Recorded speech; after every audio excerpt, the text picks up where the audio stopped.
नमस्कार, जय शिवराय. कोणतीच पूर्वतयारी न करता अगदी कच्च्या बटाटापासून आपण उपवासाची पॅटी पाहणार आहोत.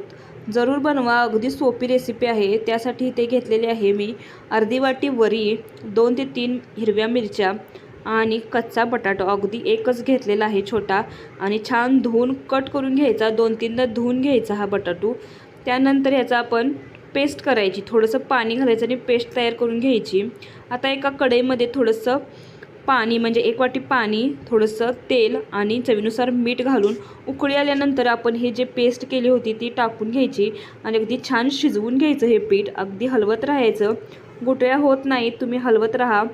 छान पीठ शिजतं एक 5 ते 10 मिनिटात. नंतर आपण एका प्लेटला तेल लावायचं आणि हे मिश्रण, म्हणजे जे पीठ आहे ते काढून घ्यायचं आणि थोडंसं हे मळून घ्यायचं. मळल्यानंतर त्याचे छान गोळे करून घ्यायचे. अगदी पॅटीचा शेप द्यायचा, तुम्ही कोणताही शेप देऊ शकता इथे. अशा प्रकारे गोळे तयार करून थोडेसे प्रेस करायचे आणि पॅटी तयार करून घ्यायची. अशा सर्व पॅट्या आपण तयार करून घेतलेल्या आहेत. आता इथे तुम्ही पॅट्या ह्या तळूही शकता किंवा शालो फ्राय पण करू शकता.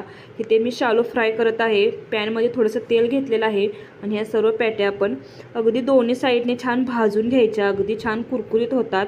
अशा प्रकारे थोडंसं प्रेस करायचं, जेणेकरून पॅटी छान भाजली जाते, अगदी गोल्डन ब्राऊन कलर येतो.